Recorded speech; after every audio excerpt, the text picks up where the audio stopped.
Hey guys, it's Pam with Perfectly Holistic. I hope you guys are doing well. I wanted to share with you some great tips on how to make this year really great for your cat, especially if there's some kind of underlying health condition or challenge or recent blood work that you're not really happy with. But regardless, there are so many ways that you can actually make this year fabulous and improve the quality of life and health for your cat. So I've got 6 tips for you today. And all of these are Rocket approved, by the way. So the first thing I would recommend is to really make better food choices. Look at what your cat is eating and keep in mind that your cat is a carnivore, so we need to be feeding a wet, species appropriate diet. So ditch the kibble, ditch the grains, ditch anything with legumes, and make sure that you are feeding meat-based diet. And this can include freeze-dried, it can be raw, it can be fresh homemade food. You can even go with cans, but really look at what you're feeding your cats.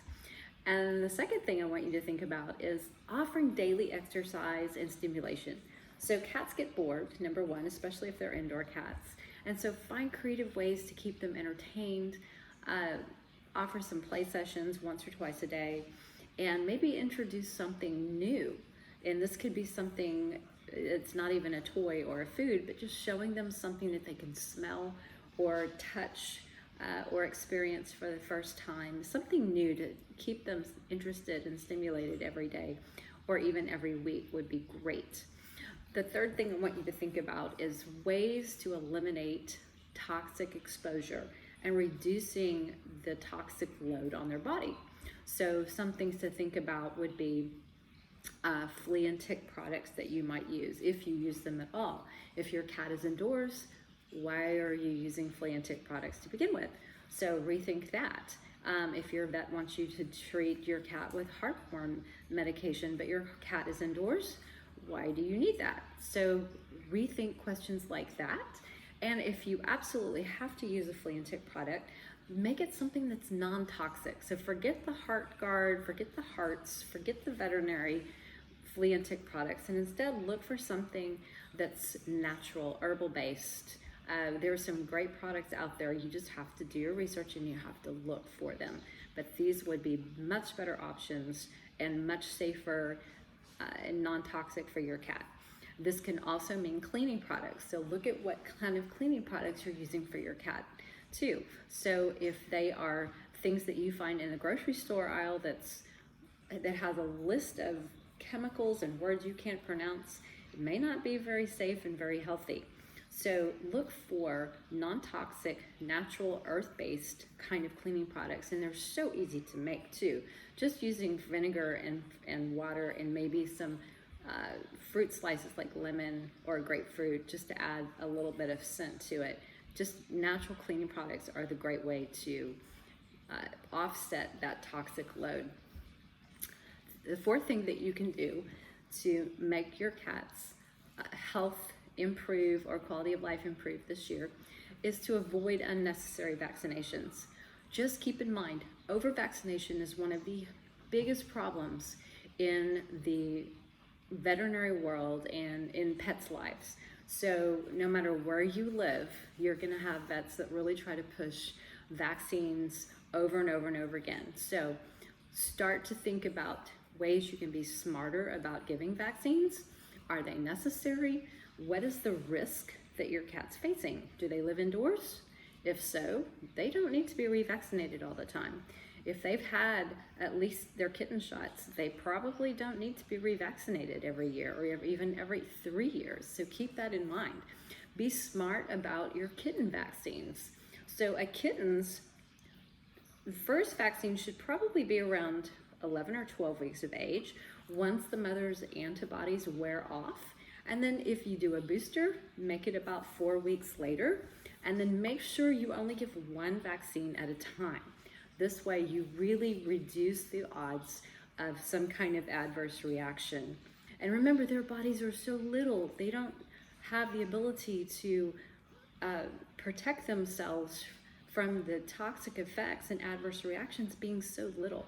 So those vaccines can be very dangerous. So be smart about that.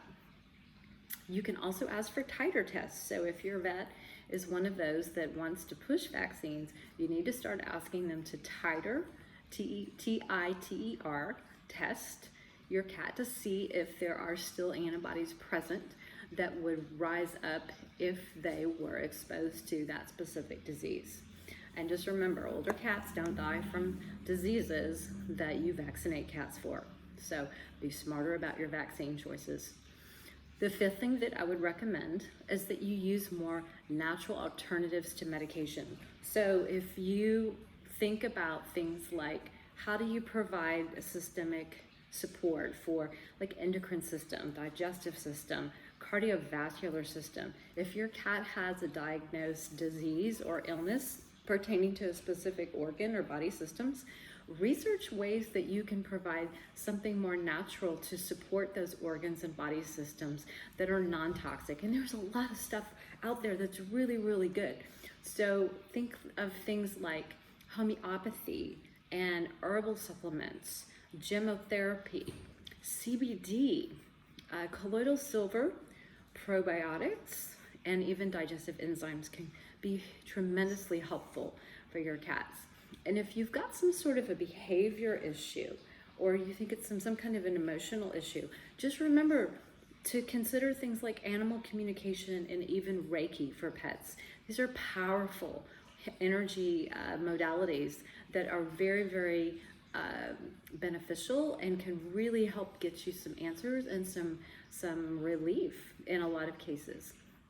And then finally, the last thing I want to share is just really try to find and address the root cause of whatever your cat is going through this year or has gone through in the past. So if there's been some kind of a diagnosis, you can really root down to the root cause of why that happened or why that developed. That is the key to really providing the answers and getting some results and turning health around.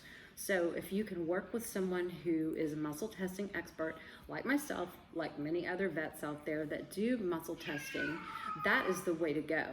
And then start asking your vet questions that start with the word why. Why is this happening? Why now? And if you are not getting the answer from them that resonates with you as to why something is happening, then it's time to do some research on your own and start looking for those answers, because the why is the most important question. Once you determine that, you can find what do we need to do to address that and improve or turn around the situation. And then finally, seek out alternative vets and holistic practitioners. So you can find holistic and integrative veterinarians at ahvma.org. That is the American Holistic Veterinary Medical Association websites, and you can actually locate using their locator on their website to find integrative and holistic vets. And then working with people like me who do muscle testing and energy healing and are more of a natural health practitioner approach to health can go a long way for your cats as well. So I wish you all the very best. If you have any questions, please feel free to reach out. It's Pam at Purrrfectlyholistic.com. Thanks again.